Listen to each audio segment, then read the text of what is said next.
국내 업체 중에 터빈을 개발한 업체 중에서 1600도씨 이상을 견딜 수 있는 소재를 개발했다라는 국내 방산업체가 있기 때문에 그 업체가 우리 엔진 개발에 참여 중에 있거든요. 대략 24,000파운드 이상의 엔진을 우리가 개발할 수 있는 그런 소재를 확보했다라는 말씀을 드릴 수가 있고요.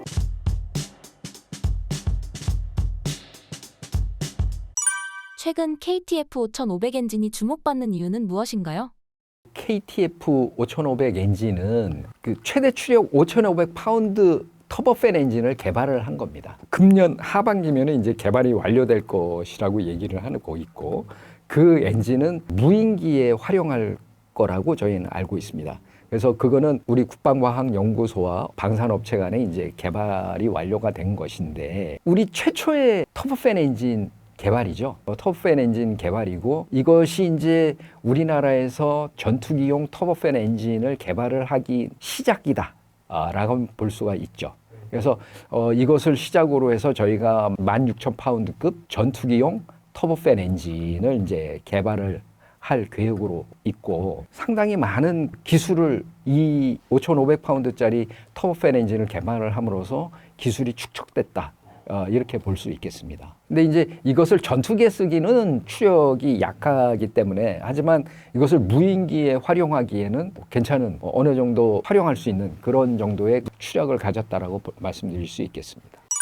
국산 엔진 개발이 왜 중요한 건가요?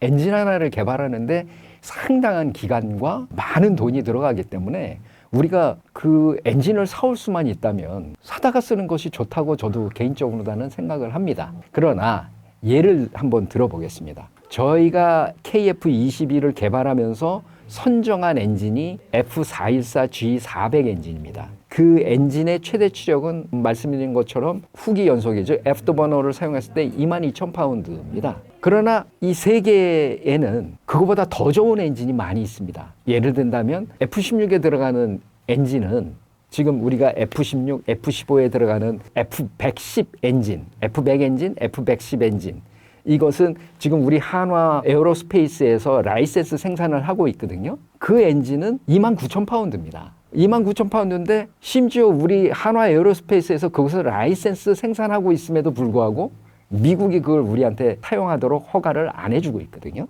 그 다음에 지금 F-35에 들어가는 F-135 엔진은 43,000파운드입니다. 엄청나지 않습니까? 그런 엔진, 많은 엔진들이 있습니다. 하지만 그러한 것들은 어떤 그 전략적인 장비로 그 미국에서 선정을 해놨기 때문에 다른 나라에 팔지를 않습니다. 그래서 우리가 사올 수 있다면 좋겠죠. 그러나 F414 엔진이 저희가 확보할 수 있는 최선의 엔진이었던 것이죠. 그래서 만약에 우리가 어떤 새로운 항공기를 개발을 하겠다라고 한다면 더 이상 사올 수 있는 엔진은 없습니다. 다른 나라에서 거기서 팔지를 않기 때문에. 그 다음에 이제 두 번째는 그 엔진을 유지보수하는데 많은 돈이 들어간다는 겁니다. 심지어는 그 어느 엔진에 하나 문제가 있다면 그 엔진을 통째로 제작사에다가 보내야 되는 그런 문제도 있을 것이고요.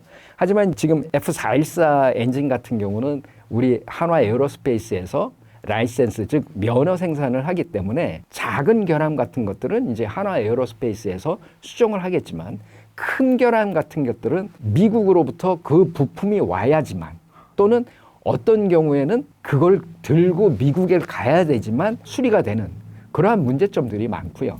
그 다음에 그 엔진 자체에서 조금 더 성능을 개량을 할 필요성이 있을 때는 어마어마한 돈을 또 G사에다가 돈을 주고 성능 개량을 해야 되는 그러한 어려움들이 있기 때문에 우리가 기술만 할 수 있다면 저희가 개발하는 것이 좋다. 또 우리는 앞으로 새로운 항공기들을 좀 더 개발을 해야 되지 않겠습니까? 그러면 엔진은 100% 개발을 해야 될 우리의 과제이다라고 말씀드릴 수가 있습니다.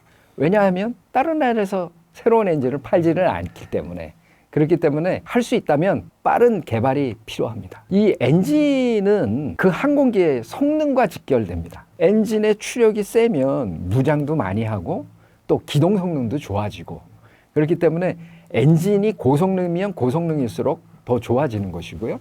요즘 엔진들은 어떤 또 추력이 좋을 뿐만 아니라 어떤 또 성능을 가지고 있냐면 추력 편향이 됩니다.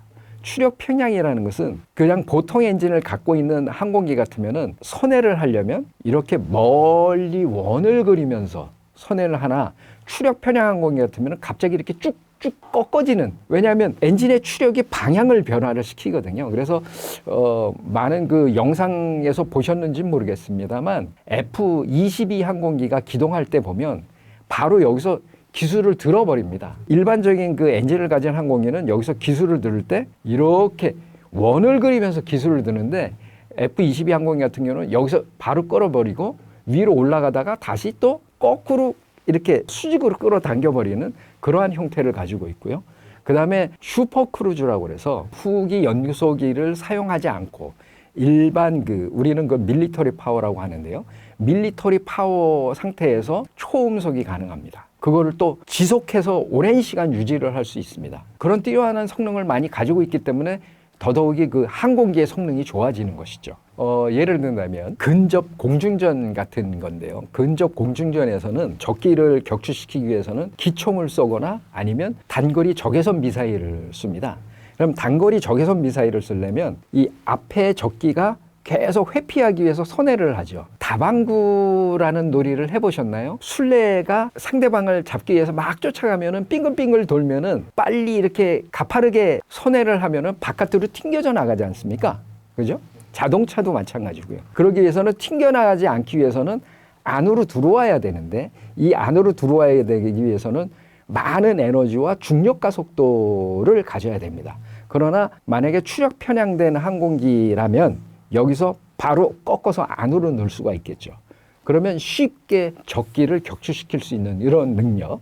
그 다음에 그렇다는 의미는 적이 나를 쫓을 때는 또 그런 추력 편향 성격을 갖는다면 빠르게 꺾어서 회피한다거나 아니면 빠르게 위로다 채고 올라간다거나 그래서 상대방을 추월시킬 수 있는 그런 능력을 갖기 때문에 상당히 뛰어난 성능을 갖게 되는 겁니다. 고성능 엔진을 개발할 수 있는 나라가 별로 없다고 하던데요. 엔진을 개발할 수 있는 나라는 서방 국가에서는 미국, 영국, 프랑스 이 세 개 국가고요. 그 다음에 동구권에서는 러시아, 중국 이 5개 나라뿐이 없습니다. 제가 말씀드리는 것은 전투기 엔진을 말씀드리는 겁니다. 이 5개 나라뿐이 없습니다. 그리고 그 중에서 추력 편향 엔진이죠. 슈퍼크루즈는 프랑스나 영국 된다라고 알고 있고요. 그러나 추력 편향 엔진 같은 경우는 미국, 러시아, 중국도 그런 엔진을 개발했다는 얘기는 있으나 그거는 확실치가 않은데 제가 아는 지식으로서는 확실치는 않은데 미국과 러시아 이 2개는 확실히 추력 편향 엔진을 개발해서 생산하고 있습니다. 엔진은 항공기보다 더 복잡하다라고 많이들 얘기를 하고요. 그렇기 때문에 그 복잡하다라는 의미는 기술적으로 어렵다라는 의미가 하나가 있고요. 그 다음에 두 번째는 그 안에 엔진은 연료를 폭발시켜서 그 추력을 얻는 거기 때문에 그 엔진 안에 그 연소기는 상당히 고온을 견뎌야 됩니다. 그래서 소재의 어려움, 그 다음에 소재뿐만 아니고 그 안에 냉각시키는 설계 그런 것들이 상당히 어렵죠. 그 다음에 두 번째는 그러한 기술과 소재 이런 것들이 아까 말씀드린 5개 나라에서 수출 통제가 돼가고 있다는 겁니다. 그래서 그런 것 기술을 심지어 돈을 주고 사거나 할 수도 없다라는 것이죠. 그래서 그 사람들이 강력히 그러한 나라들이 강력히 막고 있기 때문에 엔진 개발에 대한 어떤 진입 장벽이 상당히 높다. 그리고 그것을 바닥에서부터 처음 개발하기 위해서는 많은 돈과 시간이 걸린다 하는 겁니다. 엔진 개발의 중요한 소재 과학의 우리나라 수준은 어느 정도인가요? 잘 모르겠습니다. 왜냐하면 제가 그런 쪽엔 전문가가 아닌데 그러나 기본적으로 많은 교수님들이나 전문가들이 얘기할 때 보면 우리나라가 기초과학이 조금 부족하다라는 그런 얘기들을 많이 하시지 않습니까? 그런 측면에서 봤을 때는 상당히 좀 선진국들에 비해서는 떨어져 있다. 그렇다라고 생각이 들고요.